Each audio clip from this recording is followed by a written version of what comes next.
So I want to talk to you about how Disney adapts stories into animated features and sometimes live action features, especially recently. I'm also going to show you this wonderful book from the Walt Disney Animation Studios archive series on animation. There are several of these in a series. I only have this one. At some point, I hope to get the rest. And what I'm going to do is talk about Disney storytelling while showing you a few pages out of this book. Um, and I want to give you a look at the inside here. Here's Mickey. Hi, Mickey. Title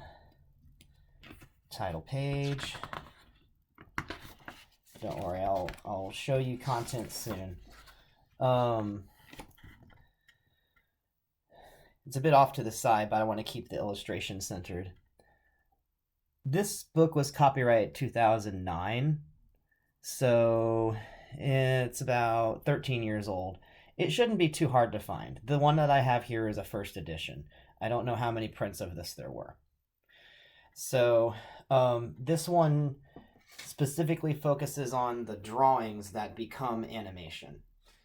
And what I want to talk about is how Disney's stories become animation. So let's get to a nice spread. Oh, here we go. This fun guy from Lady and the Tramp. See, we've got a nice little shot of him playing accordion. Now, here's some older stuff that actually, this kind of stuff would probably be out of copyright now, and that's going to bring us to what I'm going to talk about today, which is why does Disney do that? Let's prop this up a little better. Why Disney do that? Do what? Well, specifically, why does Disney do what it does to stories? There are a lot of discussions about this now that we've had the live action movies come out. It's coming up again now that there's been a very short trailer for the live action Little Mermaid and people have questions. But a lot of the questions tend to be, why did they make those changes since they took out something that was already awesome and they replaced it with something that was less awesome? And there is actually an answer for that, and it has to do with both the legal system when it comes to copyright and how movies are financed today. So let's get to it, and let's get a little further into this book. Oh, Pluto, no. Bad dog. Here we go. It's Disney with a little sack of content.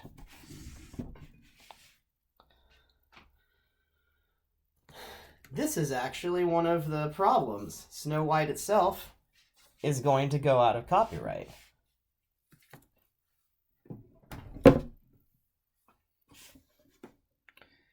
And that's a big nest egg of Disney's. So Disney has a formula for its IP.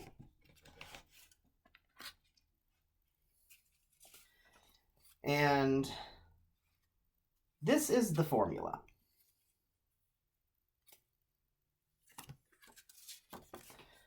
Walt Disney himself came up with this.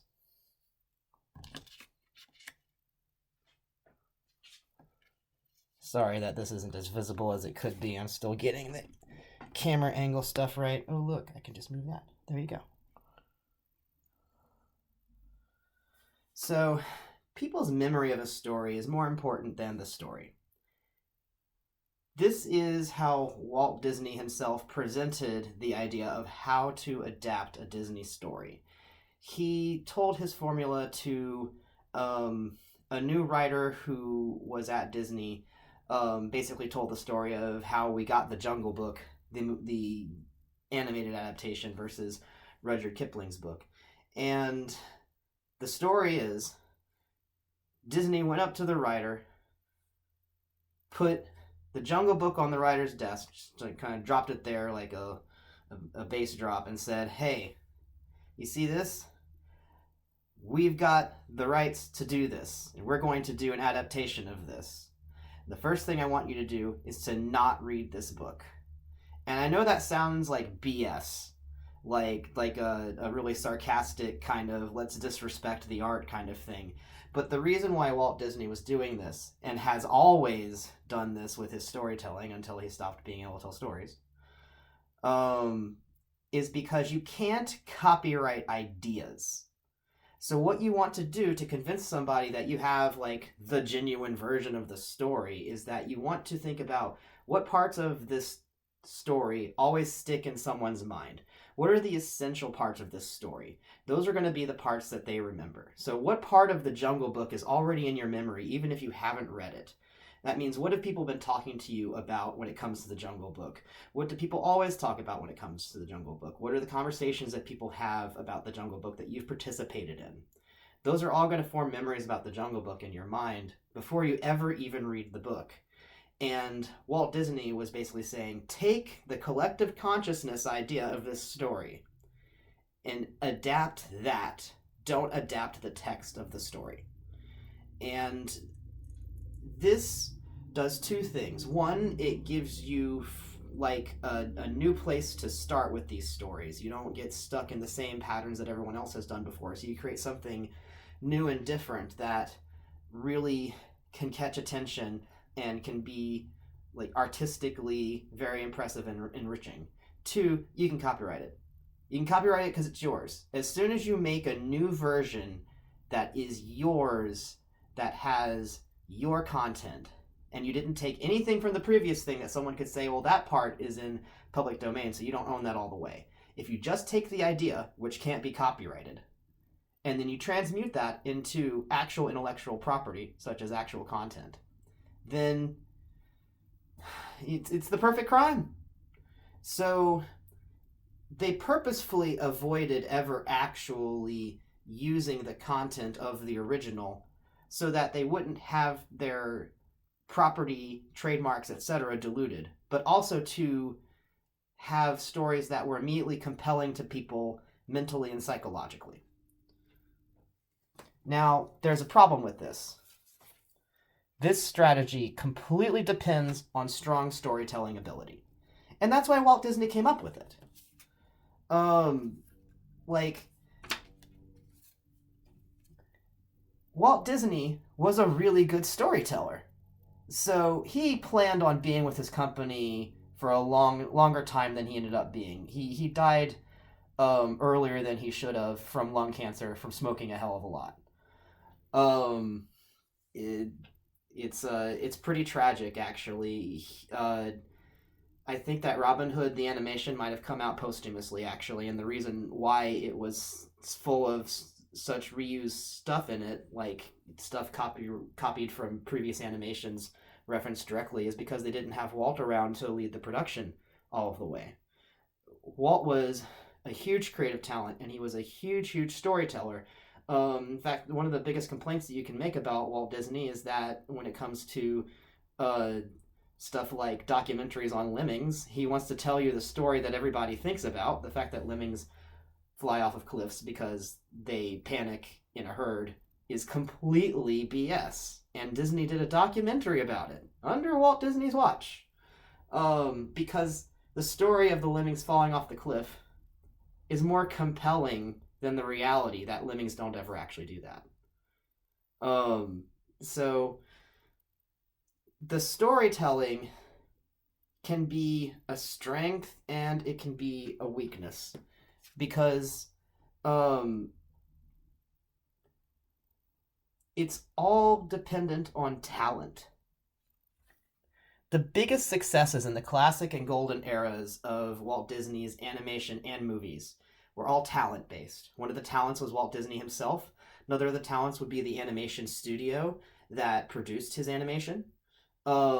He treated the animators very well. He made sure that studio was taken care of, that they had state-of-the-art facilities, that they had the best equipment. He considered them to be part of the bread and butter of Walt Disney's enterprises. They were making a bunch of the magic. They were making what Disney's whole IP studio was based on. or portfolio was based on. All of that changed after he died. Whenever Eisner got in charge of the um, company, he basically took all of the animators and moved them into warehouses. And a bunch of them quit and moved over to other projects. Um, I mean, the reason we have Don Bluth as an animation producer himself, as a creator, as a director, Don Bluth Studios, is because he left Disney and he took some talent with him. That was a big quake in the industry, was whenever external studios were producing better animation than Disney was, because Disney wasn't treating its talent correctly. And what do you know? Around that time, Disney starts making features that no one likes, utter failures that they don't really revisit. Like The Black Cauldron, for instance, Disney hardly ever references characters or anything from that property, and it's because it's basically during the dark ages of Disney. It had story failures. It had a lot of changeover and turmoil in its creation. Um, Actually, Tim Burton was part of the early making of the Black Cauldron. He created character designs and everything, and they said, "No, this doesn't look Disney enough. Your style's too weird, dude. You don't look enough like us." Which is hilarious now, because he has basically been driving the aesthetic of the live action reboots to a large extent. But at the time, he was great talent, but they were not choosing great talent. They were not cultivating great talent. Instead, they were losing great talent, and he was part of the great talent that they lost for a while. He didn't come back until later, after he'd already kind of gotten famous on his own. So the Disney formula for IP is completely talent based, and that can be a problem whenever you're not properly cultivating talent. Now, there is a reason why they do this like this, though. I want to talk about things that Disney can, the things in Disney's stories that are controllable or copyrightable. I say controllable or copyrightable because sometimes it's licensing or trademark or actor likeness or something like that. So, Chernabog, strike the drama glamour pose. I like it. Let's do this one.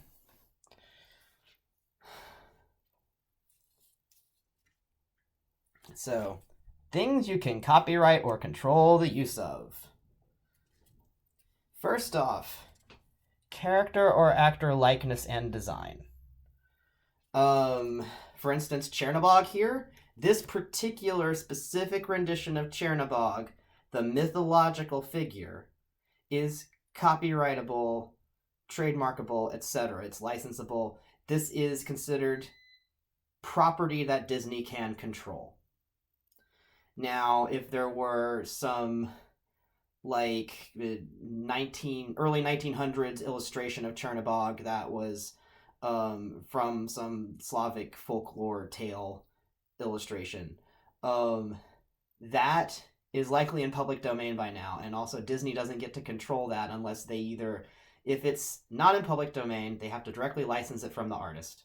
If it is in public domain, then they're going to adapt it into their own thing. They're not going to straight out use a likeness of something that's in public domain, because they don't want to have property they can't control. They always want to be using property that's theirs, which means that if there is a character likeness, such as Mickey Mouse, you've noticed that Mickey Mouse's design has updated over the years.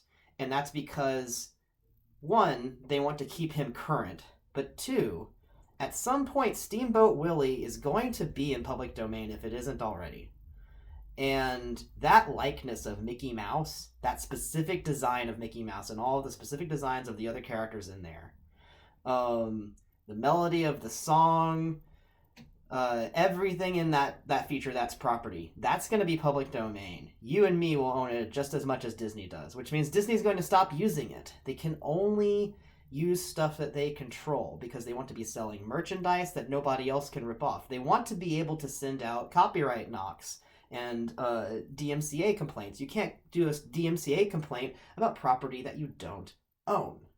So if there's an old character likeness in their property, then they're going to want to replace that with a new likeness, which means they cannot make the character look like they used to. They can only make it look sort of like it used to so that it plays, again, with your memory of the character, but is not exactly what the character looks like, because that would skirt too far into what will eventually become public domain. When it comes to Pinocchio, for instance, Pinocchio, the original animation by Disney, is going to be in public domain at some point in probably the next 10 or 20 years. So, the live action adaptation of Pinocchio, they have the character Pinocchio looking sort of like he does in the original animation, but there's a lot there that's different. And because there's a lot there that's different, whenever they make new toys of Pinocchio, they'll base it on the live action character just enough that someone can't say that they can't copyright, trademark, license, etc. those toys anymore because it looks too much like the old character. It's going to look just enough like the new character that their copyrights, trademarks, licenses, etc. cannot be challenged in court. That's the whole point. Now, when it comes to actor likeness, actor likeness is something that the actor can actually have some control over. For instance, making action figures of a character that looks too much like the actor will mean that you need to pay the actor in some way for their face, unless they sign that away. Now you've got Disney doing these computer generated, AI scripted people who are dead.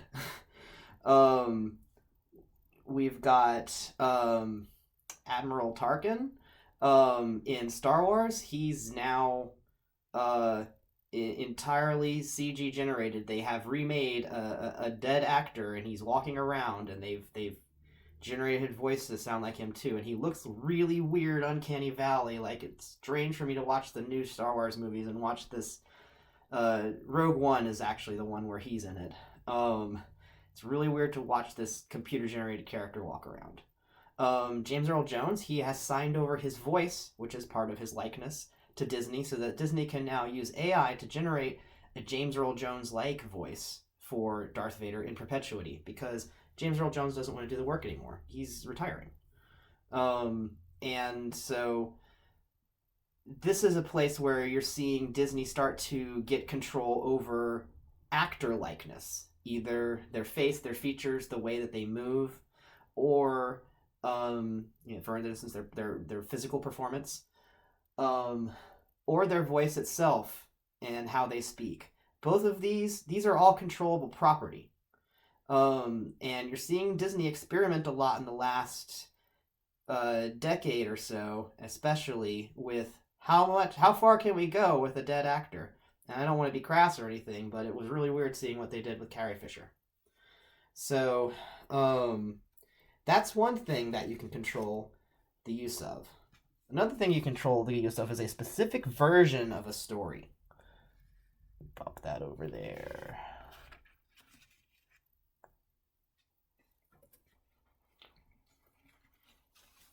I say a specific version of a story text to emphasize that, for instance, with The Jungle Book. The story text, The Jungle Book, the original book, a specific version of that text would be the animated Jungle Book that Disney created. Now, another specific version of that story text would be the live action Jungle Book that Disney created, which is referencing both the story text, that's the original foundation of the story and characters, and also Disney's own adaptation. But in this adaptation, it had to create something totally new. And so this is where you have specific versions of stories. Disney's version of Snow White is completely different than the Grimm fairy tale version of Snow White. Disney's version of The Little Mermaid is a lot different than the Hans Christian Andersen original text of The Little Mermaid. And it's always going to be a lot different, because if they make it too similar to the original text, it will weaken their control of the material.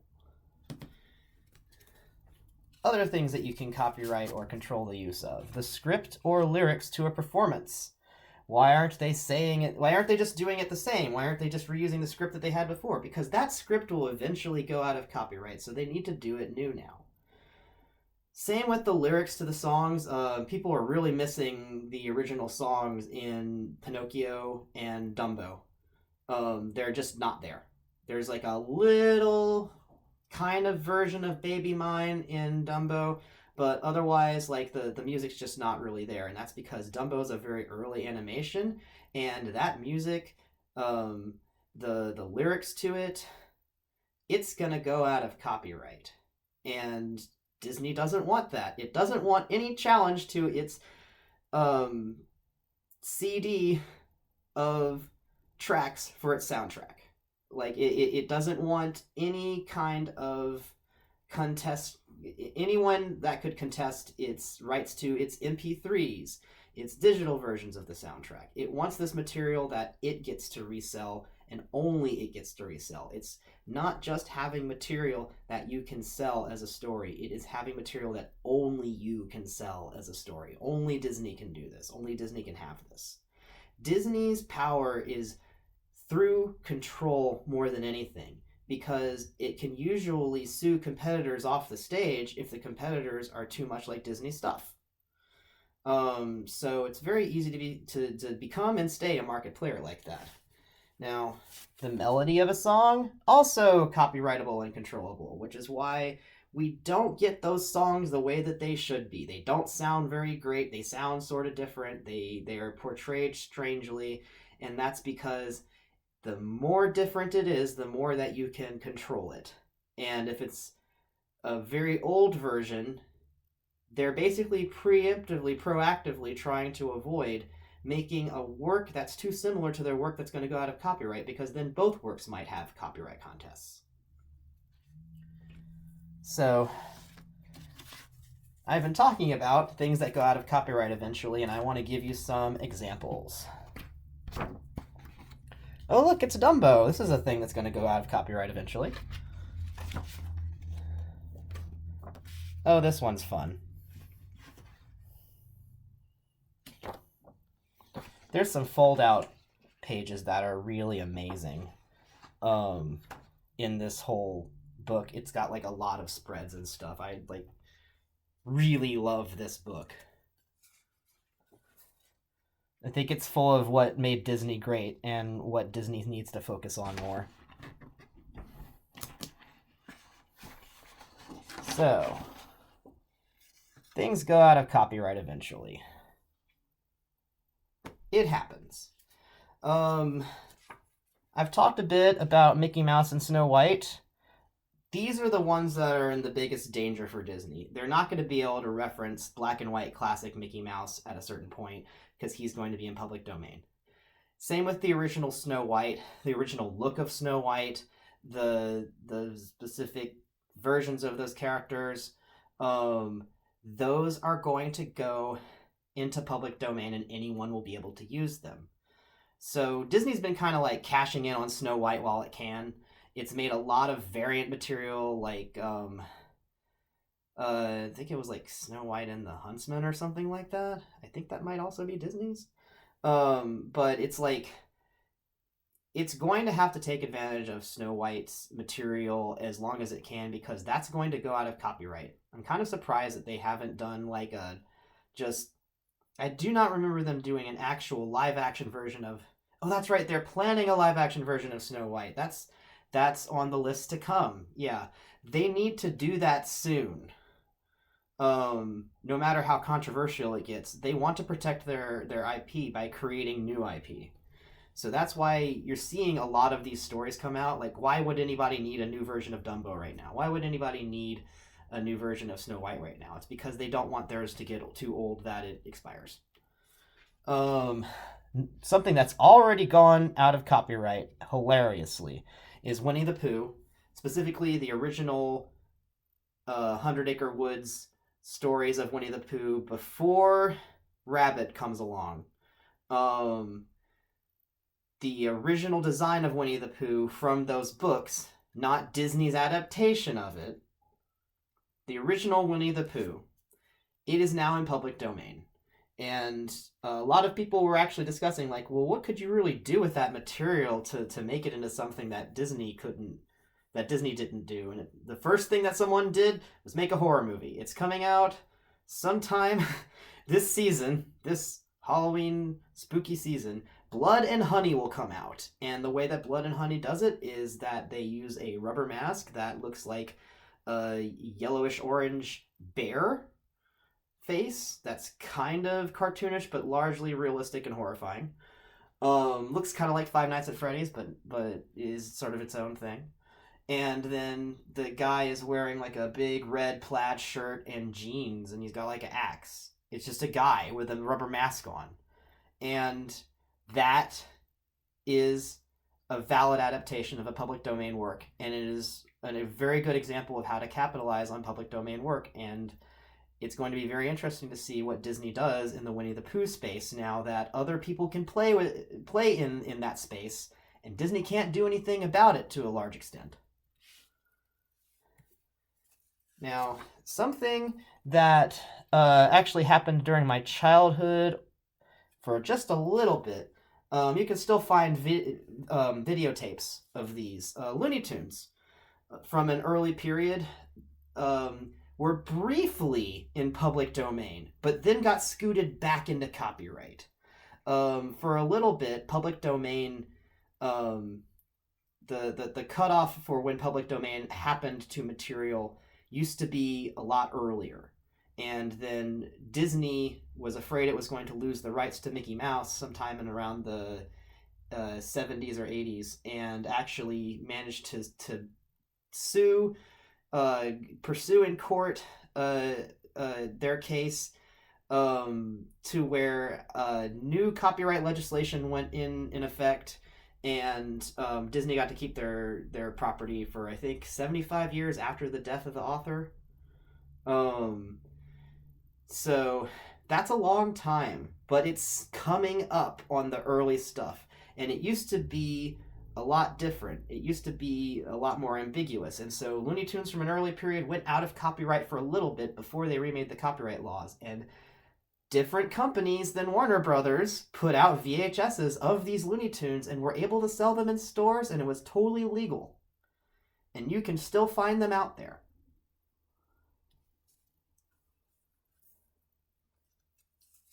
It's actually going to be very interesting to see if Disney does anything next to change copyright law, because it does a lot of lobbying, and this is this copyright IP stuff is actually a very politically active area right now.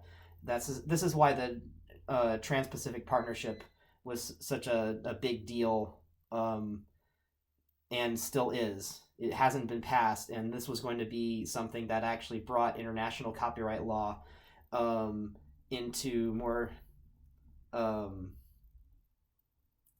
basically into alignment with itself. And a bunch of countries decided they didn't want to do that. I'm not sure if that's going to be a good or a bad thing, but it means that now we've still got this system, and it's not working for everyone, and it's definitely not working for Disney.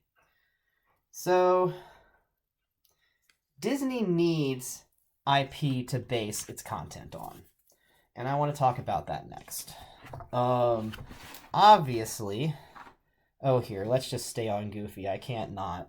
Look at that. Look at that beautiful, beautiful, whatever the heck Goofy is supposed to be. Do you call Goofy a man?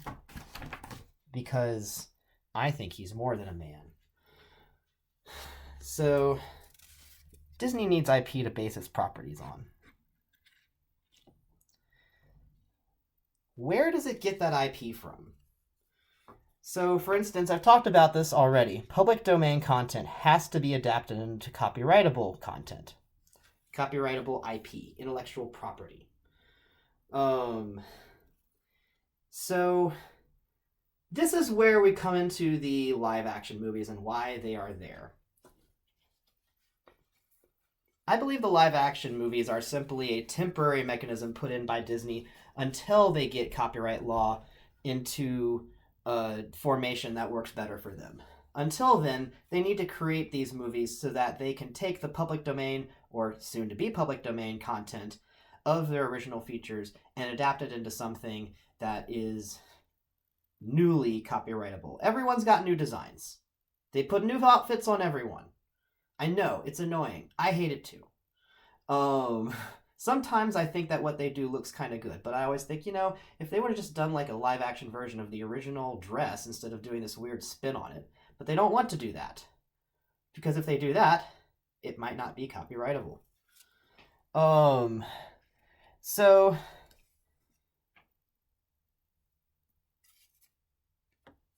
losing control over their IP is more expensive than losing ticket and media sales temporarily. This is, I think, the answer to why do these new live action movies suck? It's because they don't have to be good. For one, they just need content to put on their streaming services. Everybody understands that right now. Like, everybody wants to watch Disney content, usually, and Disney's trying to get everybody onto its streaming service, but also get everybody into theaters. Disney also is constantly trying to make release dates. It's lost a lot of money before whenever it's missed big holiday seasons. So at Disney, you have to make the deadline. A movie has to make the deadline for each holiday season where they release films, or Disney's stock price suffers. And right now, your stock price is basically your company's wealth. So Disney needs to keep its stock price high. It needs to keep on making profit. It needs to keep on impressing its investors. And so it has to constantly be releasing new material, which means it constantly needs IP to base its properties on that can't be challenged. Part of the reason why it's so important that it has this new IP that it can control is because Disney has international releases, it has international licenses, it has different theme parks all over the world. Those theme parks have versions of characters. Those likenesses are just as controllable. So it has to constantly be managing this entire empire of content. So it needs to create copyrightable likenesses. It needs to make sure that it can sell the Halloween costumes this season. It needs to make sure that it can sell the Christmas gifts this season.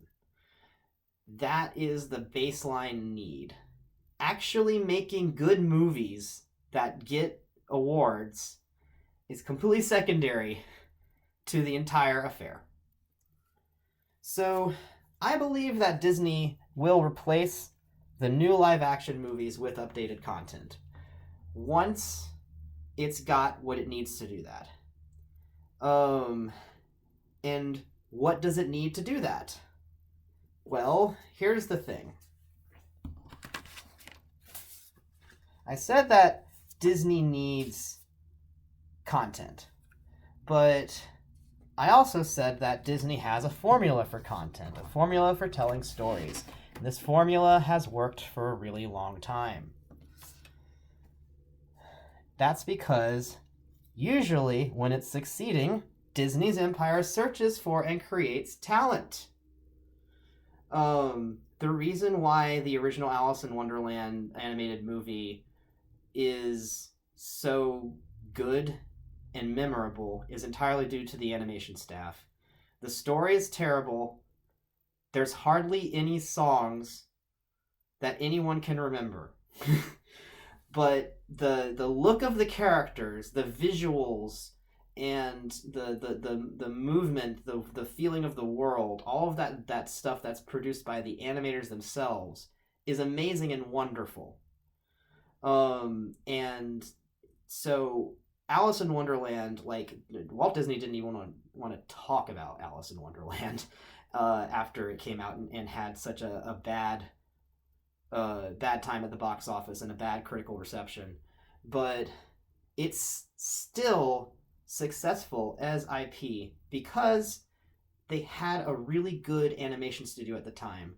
Walt Disney was not able to completely shepherd the production, I believe, and I think that's why it has holes in the storytelling part. But the visuals and the animation are so strong that people will just watch it. It doesn't really matter what you hear.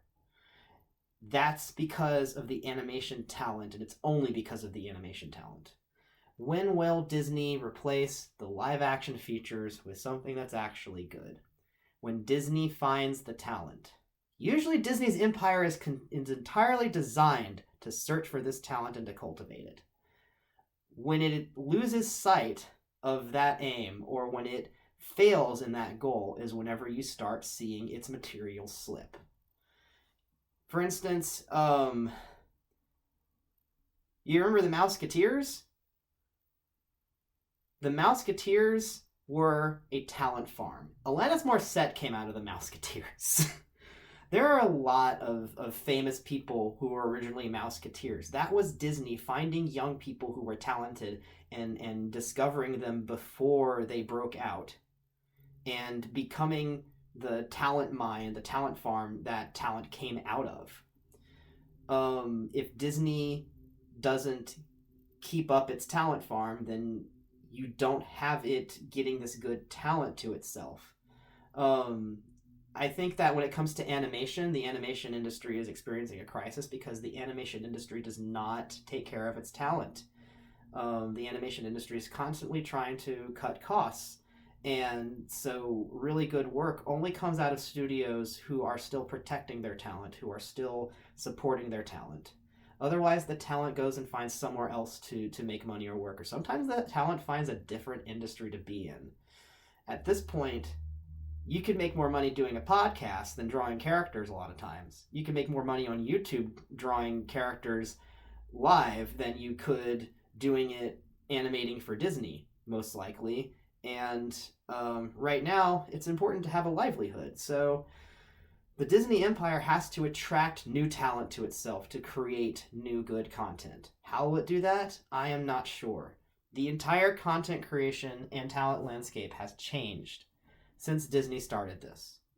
And Walt Disney never left a plan behind for how to make this happen. He thought that he was going to write that plan, and then he was taken from this world far earlier than he or anyone else expected. So sometimes I think that Walt Disney, the company, is just a very lucky corporation to have ended up with the talent that it did for the time that it did to create the material that it had. And I think that the corporation, the leadership of the corporation, has not understood how lucky they've been to get where they are, and has not been grateful enough to the talent that it has had that has gotten it where it is. So I want to express some gratitude for the talent at Walt Disney by showing you just a little more of this book. Oh gosh, here's the Queen. Pardon me. Here's the Queen. And the King. Adorable. These animators really didn't leave behind instructions for how to do things either. Now, sometimes they would leave notes on the sketches on how they would do the timing, like where the levels of things would be. You can track eyes and everything else. But sometimes they didn't. They just drew. So since the next guy to come, who was in charge of things, just kind of like put everybody in a warehouse and didn't care about them, a lot of these people with their talent, they either just took their secrets to the grave or they took them somewhere else. We're very lucky that we even know half of how they did some things. That's only because animation fans actually interviewed animators from Disney like later in their lives and got this information, got what information they could while these guys were still around. And the original work is so beautiful. I think it's really important to look at the hand-drawn nature of it, the quality of it. This is how someone draws. This is their talent showing through. And I think this on-screen talent, on-screen artistry and mastery is something that Disney really is losing in just sending out its special effects to whatever company happens to be able to produce it by the time they need their deadline fulfilled. It's all stockholder driven. I think that the original Maleficent here is definitely reflecting my feelings. I'm so sad for Disney's previous content, but I also kind of think that Disney, the Empire, kind of deserves what it gets. They've been quite a villain when it comes to the copyright arena, and so to see them taken down by the very thing that they were taking down others with is sort of a kind of justice. But that doesn't mean that I want them to fail. I want to see new things come out of Disney. I want to see new amazing things come out of Disney.